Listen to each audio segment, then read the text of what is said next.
Então, nós temos aqui do nosso lado essa vela, que simboliza para nós esse nosso compromisso com a nossa missão e o agradecimento pela presença dos nossos mestres, tanto aqueles que mencionamos agora durante a nossa meditação, como aqueles que muitas vezes estão passando pelo nosso caminho, que talvez nem reconhecemos como sendo mestres, mas que com certeza já trouxeram para nós muito aprendizado através de experiências, através de oportunidades. E hoje iniciamos o nosso encontro falando dessa paraxá que se chama Mishpatim, que traduzida do hebraico significa leis.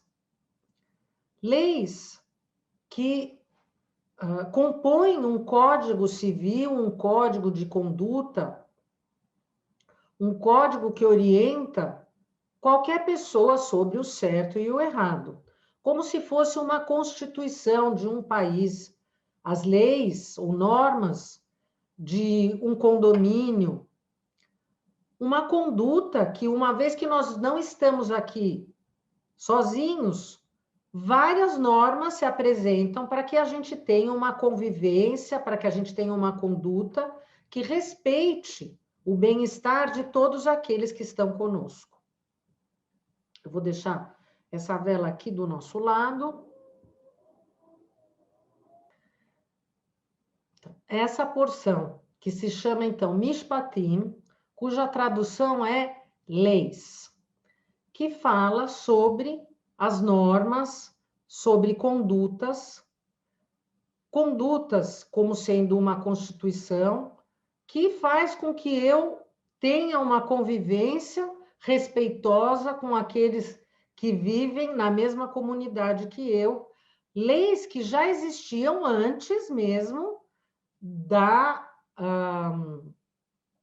de termos, né, os 10 pronunciamentos, antes mesmo de existir, quem sabe, a Torá, como um livro.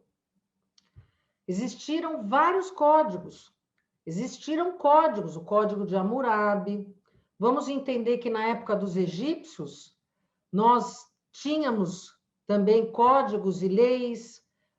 O assunto das leis, uma vez que existe uma vida que acontece em conjunto, unindo pessoas, uma forma de organizar é existir leis. É o assunto mais natural para acontecer, para existir uma forma de ter uma organização dentro de um grupo de pessoas.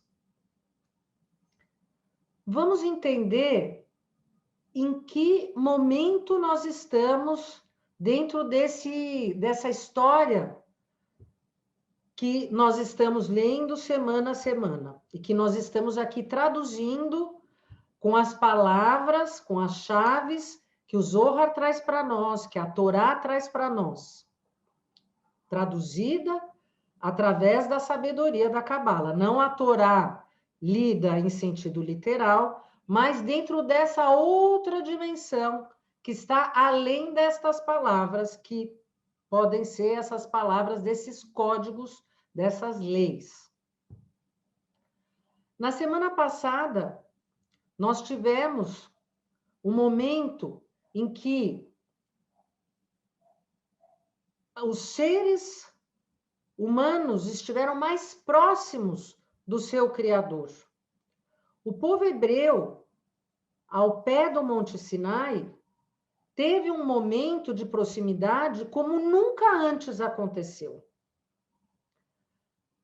Quando os 10 pronunciamentos foram entregues, as 10 falas, quando as 2 primeiras falas foram, então, ditas, e toda uma nação, se diz que ali existiam 3 milhões de pessoas, quando todos aqueles estavam presentes e viram tudo aquilo, eu comentei na semana passada que parecia um espetáculo de animação, porque as letras vinham do céu e elas eram vistas, as falas foram vistas, não escutadas.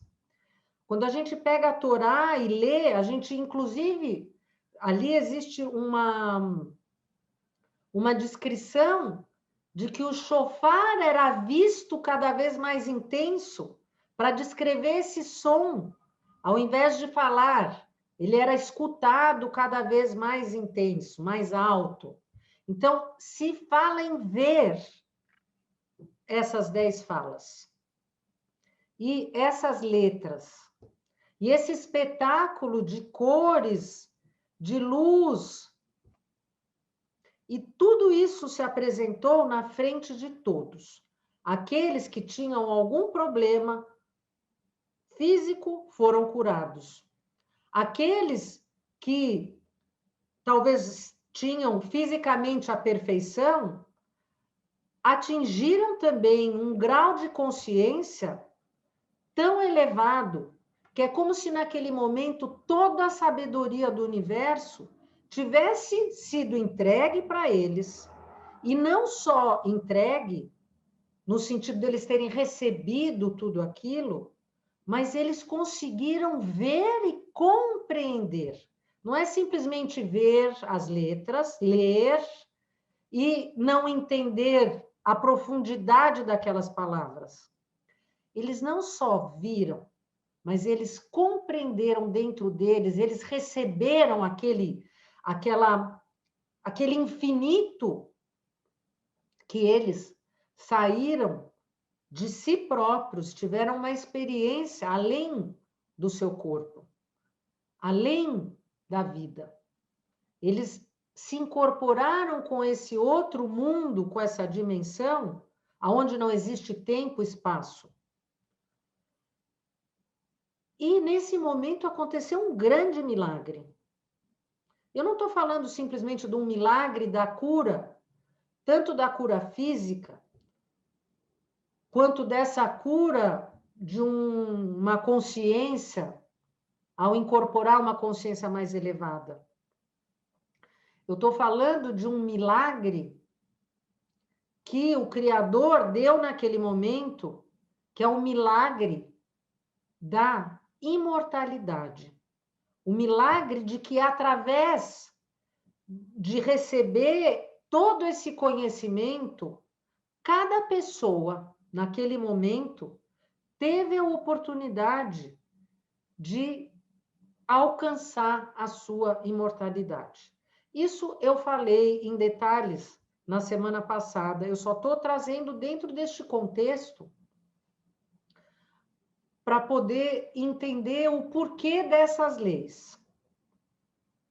Esse milagre da imortalidade que o nosso Criador trouxe para nós,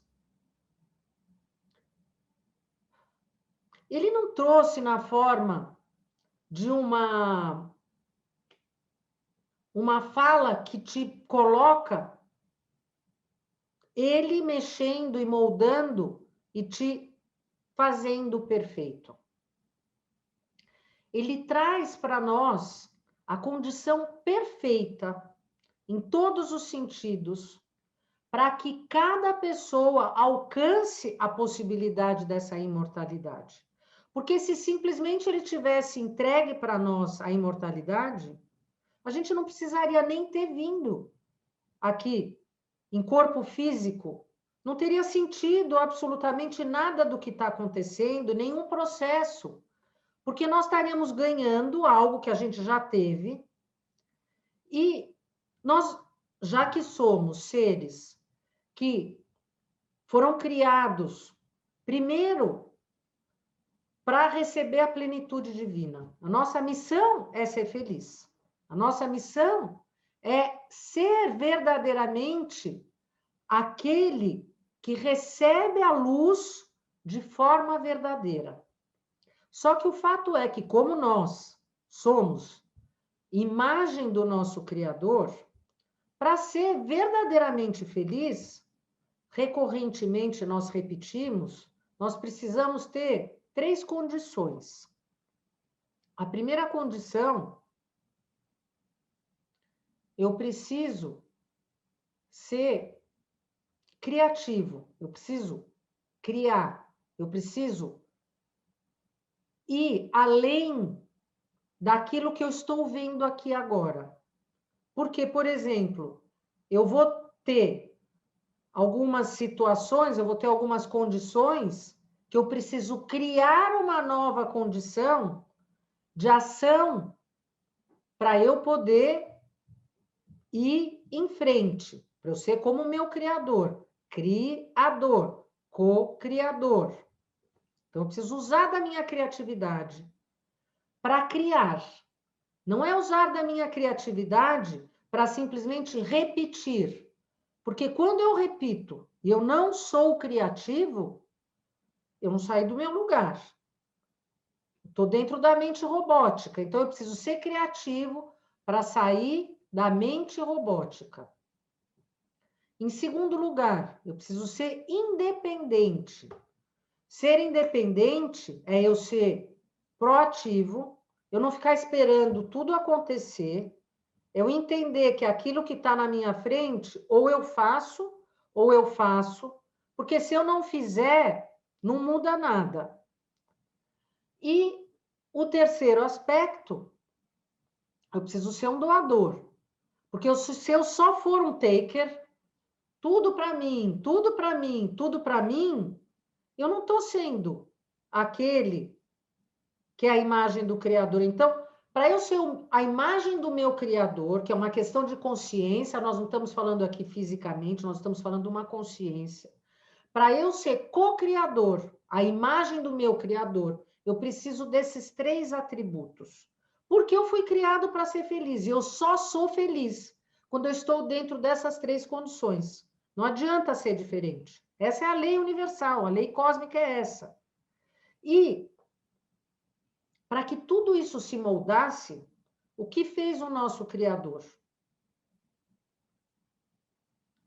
No primeiro dia, já estava tudo criado, formado e perfeito. Haja luz. E ele viu que a luz era boa. Dia 1. Nesse dia 1, é um todo uno, perfeito. Mas o que ele fez no dia 2? Ele fragmentou, ele separou. Ele começou a separar. Por que é que ele separou? Por que é que existe essa separação? Porque foi só através dessa separação que eu tenho a condição de exercer a minha possibilidade. Porque, veja bem, a alma que já está lá no céu, aqui, ela não tem chance de ir em frente se ela não vier experienciar, aqui neste mundo físico, condições para ela ir além. Então, essa separação, essa separação se apresenta em muitas dimensões. Então, existe um eu físico, um eu espiritual, separado. Existe um mundo físico, um mundo do céu, um mundo sagrado, um mundo espiritual, metafísico, separado. Qual é o resumo da nossa missão? Por que é então que a gente está aqui? Para a gente poder ser como ele quis que a gente fosse, como ele quer que a gente seja. Ele já fez a perfeição, mas ele quer que a gente aperfeiçoe. Então, ele separou para a gente poder fazer essa união. E para a gente poder fazer de novo essa união, nós vamos ter que trabalhar dentro de cada uma dessas dimensões. Na realidade, nós vamos trabalhar só nessa, mas os reflexos dessa vão se apresentar nas outras dimensões. E aí nós vamos conseguir, aos poucos, ir fazendo a nossa missão. Então, eu passo por uma experiência de eu estar cara a cara com o meu Criador, na semana passada, recebendo toda a sabedoria para eu conseguir fazer essa união, porque encontrar a imortalidade é encontrar a forma de fazer essa união. E aí eu recebo ali 10 conselhos que não são leis, que não são mandamentos, que não são normas, de certa forma, mas são condições para que, ao eu exercer aquelas condições, eu, por mim mesma, consiga fazer essa união entre o céu e a terra. Então, Deus, o Criador, entregou para nós todas as condições para que a gente possa fazer um bom trabalho. O nosso ponto aqui de reflexão é: eu estou fazendo um bom trabalho? Eu estou cumprindo a minha missão? Esse é o meu foco, porque nós estamos na semana de fazer esse tipo de questionamento. E aí a gente pensa, depois de eu ter passado por aquela experiência em que eu não aguentei, porque depois do segundo mandamento, o povo hebreu pede para Moisés que ele receba, porque eles já não estavam aguentando, era muito, é muito. E aí Moisés, que foi trazendo depois todas as outras leis, se eu pensar no primeiro, na primeira delas, na primeira condição, ou na primeira fala, eu sou seu Deus, seu Criador, que te tirou da casa da escravidão. Vamos ficar só nessa fala, baseado no que eu já falei antes para vocês. Será que a gente aceita isso? O que significa? Primeiro, quando ele fala isso, ele está dando alguma ordem? Eu sou o seu Deus que te tirei da casa da escravidão? Nenhuma ordem. Aqui é uma fala, e eu vou pensar dentro de mim, vamos lembrar mais uma vez que nós estamos no livro de Shmot, Êxodo, Nomes, que fala sobre o nosso relacionamento com o nosso Criador. Então, o primeiro mandamento, primeiro pronunciamento, então, eu sou o seu Deus que te tirou da casa da escuridão, da escravidão, que é a escuridão, né? Tá certo. O quanto eu aceito. Ele não está me dando uma ordem. Mas eu, nas minhas ações, o quanto eu aceitei disso que ele está dizendo. Porque se ele está dizendo que ele me tirou da casa da escuridão, ele me entregou toda a forma, todo o mapa para eu sair da casa da escuridão. Não depende dele eu sair da casa da escuridão. Ele está lá só observando e torcendo para a gente conseguir ir bem. Nós é que temos que sair da casa da escuridão através do nosso aceitar. Porque se eu ainda nem conseguir entender que eu sou escravo, porque enquanto eu não tiver essas 3 condições que eu falei para vocês no início, eu não decido nada. Eu sou um escravo. E o escravo não tem nenhuma responsabilidade. O escravo é aquele que espera. Quem faz as coisas acontecer é aquele que é líder. Então, como você se sente? Qual é qual é o seu posicionamento? Você se considera livre ou você se considera um escravo? Porque aqui agora nós vamos ter 2 times. Do mesmo jeito que separou, aqui também separou. São dois times.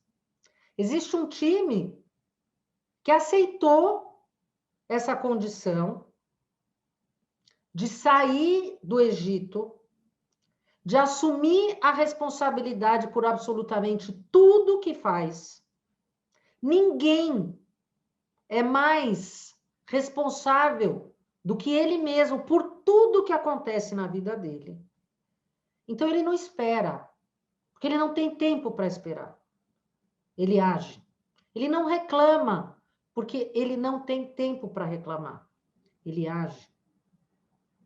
Ou ele é aquele que reclama, que espera e que culpa o outro.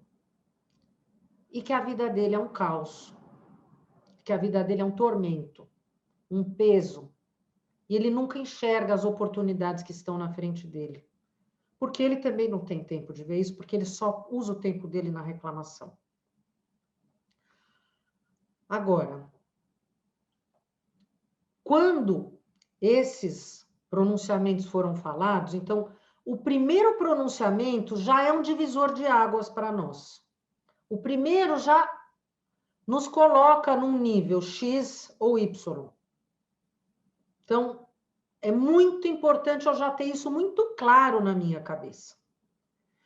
E aí eu vou pensar, puxa, eu então estava num nível tão elevado de história até a semana passada, e de repente me aparece uma leitura que parece muito chata, que só está falando de leis, e leis de assuntos que não tem nada a ver com as leis da nossa Constituição do século XXI.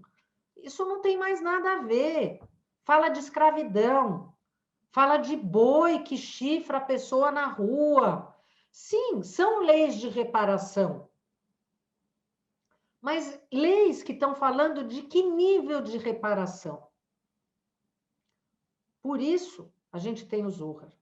Para a gente entender que tipo de reparação eu estou fazendo e se eu realmente assumir aquele time de quem é responsável, eu preciso entender que leis são essas, porque essas são as leis que vão permitir eu chegar no meu objetivo. Porque se eu não entender estas leis, talvez eu vou achar que essas leis nem não tem nada a ver comigo. Ok. Cada um usa a sua escolha, o seu livre-arbítrio. Ou eu vou no caminho da luz, ou então vou deixar o meu oponente ser aquele que vai comandar, e eu vou ser lá um fantoche do oponente e tudo bem. Mas se eu quiser estar nesse outro time, no do responsável, no co-criador, no independente, ao conhecer essas leis, eu vou conseguir alcançar esse caminho que vai me aproximar cada vez mais desse Criador. Quando a gente pega a Torá e lê ela de forma literal, e a gente lê aquelas leis, e a gente pensa que são leis que não se aplicam mais ao nosso século XXI, a gente está muito enganado. É um grande engano. Porque nada é para ser levado de forma literal. O início dessa paraxá, que fala sobre um escravo hebreu, são muitas chaves. E eu vou tentar trazer algumas aqui para vocês. Primeiro, ali é dito que quando você comprar um escravo hebreu, que ele vai trabalhar para você durante 6 anos, e no 7º ano ele vai estar livre. E aí começa a falar sobre condições, se ele casar com uma mulher, se ele não casar, se tiver filhos com essa mulher. E aí continua. Vamos falar um pouquinho só primeiro desse início, sobre esse escravo. Por que é que eu, no pleno século XXI, preciso falar sobre escravidão? Se escravidão é algo que já há muito tempo a gente já nem aceita mais, não vamos nem entrar no mérito se existe ou não existe. Por quê? Porque mesmo se existisse, mesmo se o meu conceito de escravidão que eu tenho seja de algo que eu já vi em filmes, nós brasileiros, o quanto nós não sabemos da história da escravidão aqui no nosso país, de 300 anos atrás, 400 anos atrás, como nós vivenciamos toda uma história de escravidão. Então, talvez a gente já tenha lá um conceito. Mas o conceito que está sendo descrito aqui no Zohar, que fala a Torá, é outro tipo de escravidão. É uma escravidão que está falando de algo completamente diferente. Aqui nós estamos falando da escravidão de uma alma que tem que vir para um mundo físico e ela está sendo incorporada dentro desse recipiente que quer fazer ela ver só aquilo que ele vê, que quer fazer ela falar só aquilo que essa boca quer falar, que quer fazer ela pensar com a consciência da lógica cerebral só aquela que este corpo atinge. E a nossa alma é muito maior do que tudo isso. Então, quando nós estamos falando sobre esses 6 anos, mais 7, nós estamos falando aqui sobre níveis, de 7 níveis. Nós estamos falando aqui sobre a incorporação de 7 níveis de consciência, e o número 7, tão recorrente, estamos falando aqui de 7 sefirot. 7 níveis que nós precisamos incorporar dentro de cada um de nós para que o nosso corpo brilhe, para que a nossa alma assuma esse comando. Aqui a gente acha que nós estamos no controle, que a gente é muito justo. Mas quando a gente está jogando aquela pessoa lá na prisão, talvez nós estamos criando mais curtos-circuitos ainda. E aí, como é que nós vamos conseguir fazer? Já que Rabi Shimon Bar Yochai está falando aqui das leis da reencarnação, já que ele está falando aqui sobre as condições que ligam cada indivíduo dentro desse processo, por que é que pessoas boas sofrem? Pelo simples motivo que elas podem ser muito boas, muito éticas, podem ter ganhado seu dinheiro honestamente, nunca saíram nada de uma conduta. Mas também, em compensação, elas podem ter errado. A pessoa boa volta por quê? Porque ela errou em algum momento. Esse assunto do bonzinho, o que acontece?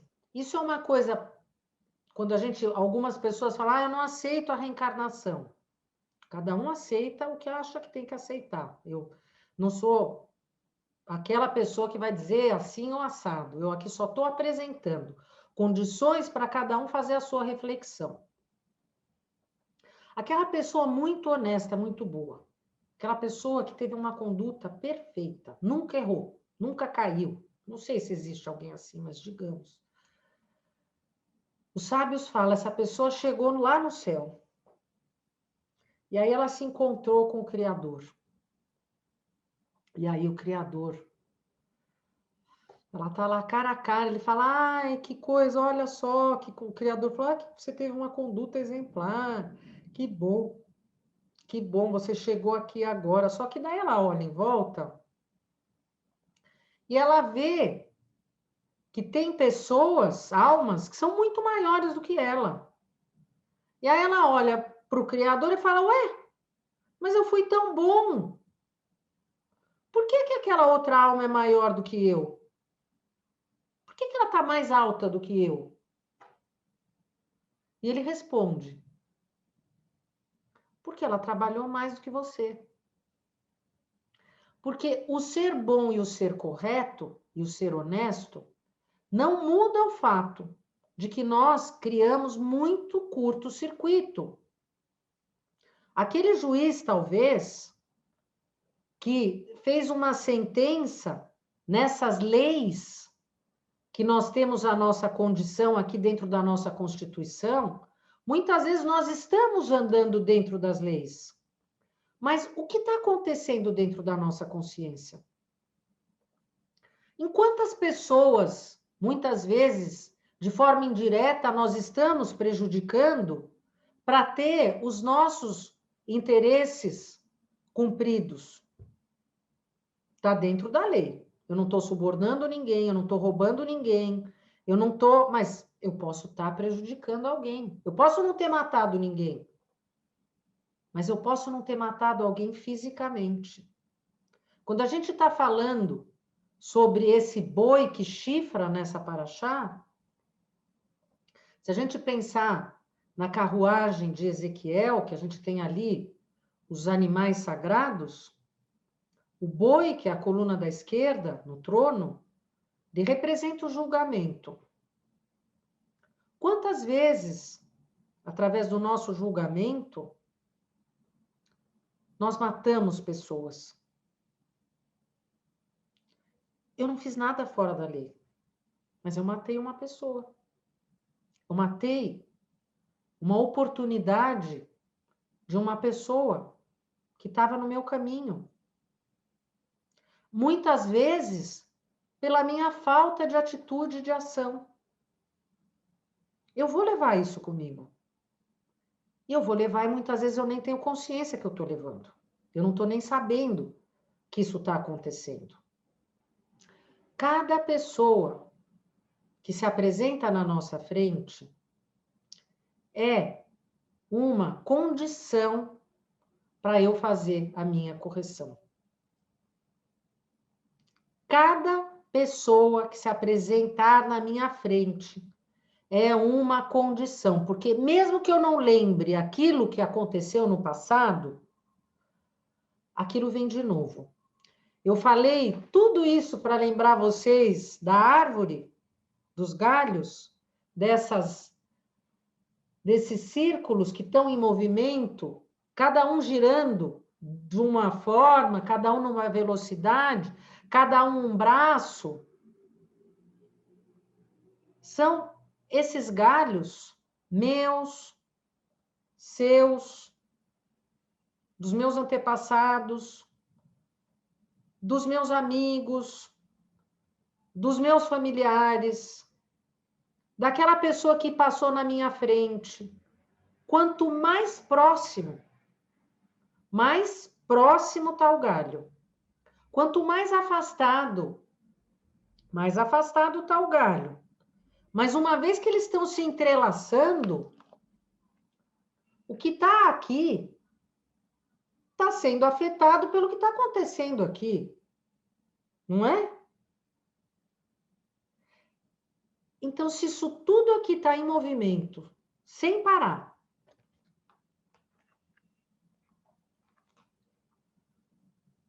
nós todos estamos interligados a cada decisão que eu faça. Cada momento, o que eu fizer vai estar impactando em outra pessoa.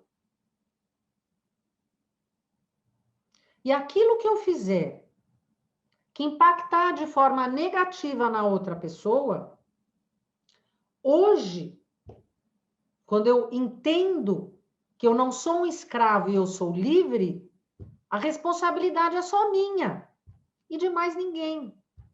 Por isso a nossa conversa no início. Porque Quando eu estou falando destas leis, eu estou falando de uma consciência física que precisa ser domesticada, transformada. Eu não tenho que matar o meu físico, a minha consciência física, porque eu tenho esse ego, eu tenho essa vontade de receber prazer que faz parte da minha natureza. Mas eu tenho que colocar ela para trabalhar dentro dessa consciência desse mestre, que foi essa pessoa que comprou esse escravo, para corrigir esse escravo, para que ele pare de fazer curtos circuitos e pare de deixar essas linhas que vão puxando ele, para ele poder crescer e ser essa alma elevada, como a dessa pessoa que, quando chegou no céu, achou que ela era a pessoa mais perfeita do mundo, mas tinham lá almas maiores. Então, eu pergunto para vocês, será que o nosso Criador põe para nós limites? Olha, você vive aqui nessa vida e depois você vai para o céu. Mas e se eu quiser ser mais e melhor? Será que ele me limita? Essa é uma questão para a pessoa que talvez não aceita muito o assunto da reencarnação. Eu faço esse questionamento. Será que Deus põe limite para o nosso prazer? Porque quanto mais evoluído cada um de nós, cada um de nós dentro dessa dimensão maior da nossa alma for, mais próximo dele, mais como ele, mais brilho, mais luz, mais similaridade de forma, mais amor, porque amor é similaridade de forma. Então, maior união, plug, está cada vez maior. Será que ele põe limite para nós? Ou será que ele quer que a gente cresça, esteja cada vez mais próximo dele? Eu agradeço a presença de todos vocês, que nós possamos, através desse aprendizado e daquilo que está sendo manifestado para nós essa semana, uma forma de conseguir encontrar esse caminho que nos coloca mais próximos da missão da nossa alma, que ela possa, de forma profunda, ser a mestre desse escravo que somos nós aqui, para que a gente consiga fazer a nossa correção cada vez maior, encontrar o nosso tikkun e vencer esse tikkun, porque o tempo está passando e a gente pensa que o tempo está passando muito rápido, porque intimamente, ou quem sabe lá na nossa alma, a gente sabe que o tempo está passando e as oportunidades também. Nós precisamos fazer tudo acontecer o quanto antes, aqui e agora. Então, obrigada pela presença de todos. Que haja luz, cada vez mais luz.